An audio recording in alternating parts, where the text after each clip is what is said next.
दूसरा दृष्टांत लेते हैं, प्रसंग लेते हैं अहिल्या प्रसंग। अहिल्या एक ऐसा कैरेक्टर है जिसके लिए आज के समय में जो फेमिनिस्ट लोग हैं वो चिल्ला चिल्ला कर मंचों से कहते हैं कि Ahilya was a victim of misogyny, male dominant patriarchal society. Ahilya के साथ उसके पति ऋषि गौतम ने घोर अन्याय किया था। जबकि भाइयों और बहनों, रियलिटी ये है कि रामायण बताती है कि जिस समय इंद्र ऋषि गौतम की एब्सेंस में अहिल्या के घर आए और उससे कहा कि देवी, मैं तुमसे संबंध बनाना चाहता हूं, तो उस समय जो अहिल्या है ना, मुनि वेशम सहस्राक्षम विज्ञाय, अहिल्या को क्लियरली पता चल गया था। वाल्मीकि जी लिखते हैं, अहिल्या को क्लियरली पता चल गया था कि मुनि के वेश में, गौतम मुनि के वेश में ये इंद्र आए हैं। लेकिन मतिम चकार दुर्मेधा, उस पर दुर्बुद्धि हावी हो गई। उसको वो फ्लैटर हो गई कि देवताओं का राजा इंद्र मुझे प्रपोज कर रहा है, और ऐसे में उसने उस अधर्म के लिए स्वीकृति दी। ये पाप हो जाने के बाद जब ऋषि गौतम वापस आश्रम में आए तो उस समय उन्होंने रुष्ट होकर अहिल्या से कहा, हे दुर्मते, आज से मैं तेरा परित्याग करता हूं, तो इस निर्जन आश्रम में अकेली पड़ी रहे और धूल फांक। अब देखिए भाइयों बहनों, आज के ज़माने में भी, कलयुग में भी, अगर कोई पति या पत्नी एक्स्ट्रा मैरिटल अफेयर्स या एडल्ट्री में पड़ जाते हैं तो हमारी न्यायिक और सामाजिक व्यवस्थाएं पूर्ण अधिकार देती हैं कि पार्टनर उसे डिवोर्स दे दे। तो क्या ये अधिकार हम ऋषि, एक त्रेता युग के ऋषि को नहीं दे सकते? उन्हें भी मिलना चाहिए। लेकिन अब आगे सुनिए, हमारे लिए सत्संग कहां से निकलता है? रामायणी संस्कृति श्रेष्ठ क्यों है? ऋषि गौतम ने अहिल्या को उसके हाल पर ही नहीं छोड़ दिया था। ऋषि गौतम ने आगे ये भी कहा था अहिल्या से कि अहिल्या, जब तू इस निर्जन आश्रम में एकांत में रहकर, निराहार रहकर, वायु भक्षा निराहारा तपयंती मीन्स वैराग्यपूर्ण तप साधना करेगी, तब तेरे अंदर उठने वाले काम, मोह, लोभ के जो वेग है ना, वो शांत हो जाएंगे। लोभ मोह विवर्जिता, तो अपने दिव्य स्वरूप को प्राप्त होगी और फिर तेरा और मेरा पुनः मिलन होगा। भाइयों बहनों, ये जो पूरा अहिल्या का नैरेटिव है, प्रसंग है, ये हमें 3 ज्वलंत कंटेम्प्रेरी प्रेरणाएं देता है आज के समय के लिए। पहली प्रेरणा कि जब भी इस माया नगरी का कोई आकर्षण आपके चरित्र, आपके कैरेक्टर पर अटैक करे, आपके कैरेक्टर को चैलेंज करे, तो उस समय सतर्क हो जाना। अहिल्या नहीं हुई तो दुर्घटना घट गई। कहते हैं जब शूर्पणखा बहुत ही सुंदर आकर्षक रूप बनाकर प्रभु श्री राम के पास पहुंची, तो उसे देखकर श्री राम क्या कहते हैं? सुनने वाली बात है। श्री राम कहते हैं कि हे देवी, तुम्हारा रूप सौंदर्य अतिशय है, माने तुम असाधारण रूप से सुंदर हो, और मनोज्ञ अंगी, तुम इतनी मनोहर हो कि मुझे संदेह हो रहा है, डाउट हो रहा है कि कहीं, वो कहते हैं राक्षसी प्रतिभासी, तुम जरूर कोई इच्छाधारिणी राक्षसी हो जो मुझे लुभाकर, प्रलोभन देकर मुझे चरित्र से गिराने की मंशा लेकर आई है। और श्री राम और लक्ष्मण दोनों सतर्क हो जाते हैं। जब भी आए पास शूर्पणखा तुम्हें अपने आकर्षण से फुसलाने।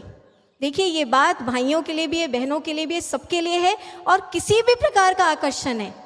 जब भी आए पास शूर्पणखा तुम्हें आकर्षण से फुसलाने, समझ जाओ हे वीर लखन तुम, ये आई है नाक कान कटवाने। ये है हमारी रामायणी संस्कृति, ये है हमारी सनातन प्रथाएं कि जब भी कोई राक्षसी आकर्षण हमारे चरित्र को डिगाने की कोशिश करता है तो हम उसके नाक कान काटना, माने उसकी ऐसी बेइज्जती कर कर उसे दूर भगाते हैं कि वो दोबारा हमारे पास फटकने की हिम्मत नहीं करता।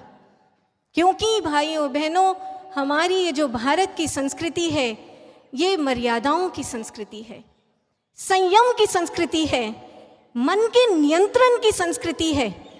हम स्वतंत्रता के नाम पर अपने मन को स्वच्छंद नहीं छोड़ देते हैं, हम वो संस्कृति के संतति हैं। अब हम दूसरी प्रेरणा लेंगे अहिल्या प्रसंग से। दूसरी प्रेरणा क्या है? अगर आप सतर्क नहीं रह पाए, आपसे गलती से भी गलती हो गई, चारित्रिक गलती जैसे अहिल्या से हुई थी, तो ऐसे में भी ऐसा नहीं है कि हमारी जो रामायणी संस्कृति है वो सीधा आपको सूली पर चढ़ा देगी। वो आपको सुधरने का, निर्माण करने का एक अवसर और एक रास्ता भी देती है, और वो रास्ता है वैराग्यपूर्ण तप साधना, अहिल्या की तरह शिलावत साधना। एक बार मैंने दिव्य गुरुदेव श्री आशुतोष महाराज जी से पूछा था कि महाराज जी,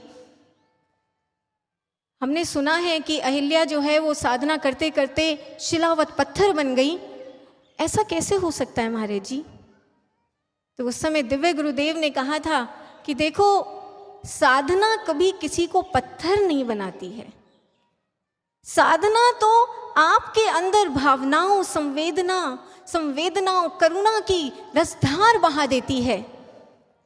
अहिल्या का शिलावत होकर ध्यान साधना करना, इसका अर्थ ये था कि अहिल्या ने अपने चंचल मन को, इधर उधर फिसलने वाले मन को पकड़कर इस आज्ञा चक्र, इस आत्मिक केंद्र पर एक टक टिका दिया था, स्थिर कर दिया था। इतना स्थिर कर दिया था कि जैसे एक शिला हिलती डुलती नहीं है, ऐसे ही उसका मन भी यहाँ से हिलता डुलता नहीं था। उसका मन यहाँ पर स्थित हो गया था। ध्यान का ऐसा शिलावत अभ्यास किया था, प्रैक्टिस की थी अहिल्या ने। और भाइयों बहनों, जब आप ये एक्सपेरिमेंट करके देखिएगा, एक हफ्ता ही एक्सपेरिमेंट करके देख लीजिए, जब आप अपने मन को बार बार यहाँ पर टिकाने का अभ्यास करते हैं, कुछ पल के लिए भी आपका मन यहाँ पर टिक जाता है, इस आत्मिक दिव्य केंद्र पर, जागृत केंद्र पर, जिसे दिव्य गुरुदेव श्री आशुतोष महाराज जी ने ब्रह्म ज्ञान की दीक्षा के समय एक्टिवेट किया है। तो क्या होता है? मन अपनी मैल को, अपने विकारों को, अपनी अपवित्रता को छोड़ने लगता है। मन दिव्य, उज्जवल, सुंदर होने लगता है। और ऐसा ही अहिल्या के साथ हुआ। कहते हैं जिस समय श्री राम, लक्ष्मण, विश्वामित्र जी के साथ गौतम ऋषि के आश्रम में उन्होंने प्रवेश किया, तो उस समय अहिल्या की, जानते हैं आध्यात्मिक अवस्था क्या हो चुकी थी? उसके लिए वाल्मीकि जी लिखते हैं कि वो जो थी तपसा द्योतित प्रभाम, वो अपनी तपस्या के प्रभाव से, तपस्या के बल पर ज्योति की तरह जगमगा रही थी। वो अग्नि शिखा की तरह प्रज्वलित, देदीप्यमान हो चुकी थी। वाल्मीकि जी स्पेसिफिकली लिखते हैं कि उसके चेहरे पर इतना तेज था कि मानव और दानव तो क्या, देवता भी उसकी ओर नजर उठाकर देख तक नहीं सकते थे। इतनी प्रकाशमान अहिल्या हो चुकी थी। मतलब भाइयों और बहनों, वही अहिल्या जो कभी गलती कर कर गिरी थी, उसने हिम्मत करके वो फिर उठी, संकल्प करके फिर उठी, और इतना ऊंचा उठी कि जिसकी कोई सीमा ही नहीं है। Means brothers and sisters, the good news is, हमारी भारतीय संस्कृति जो देती है, कैरेक्टर करेक्शन इज पॉसिबल। चरित्र को पुनः उज्जवल, सुंदर, पवित्र बनाया जा सकता है। तीसरी प्रेरणा अहिल्या प्रसंग से उनके लिए है जो ऋषि गौतम के स्थान पर खड़े हैं। ऐसा नहीं हुआ कि ब्रेकअप या विश्वासघात से पीड़ित होकर, टूटा दिल लेकर ऋषि गौतम, मुनि गौतम जो है वो देवदास बन गए, अपनी जिंदगी को बर्बाद कर लिया, आत्महत्या कर ली। ऐसा भी नहीं हुआ कि उन्होंने अलग माया नगरी में जाकर एक अलग गृहस्थी बसा ली।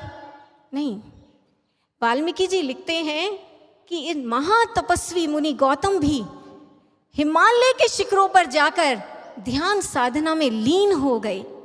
हिम्मत शिखरे तपा तेपे, वो भी आत्म कल्याण के रास्ते पर बढ़ गए। कितनी बड़ी बात है। ये है हमारी रामायणी संस्कृति की प्रेरणा अहिल्या प्रसंग से।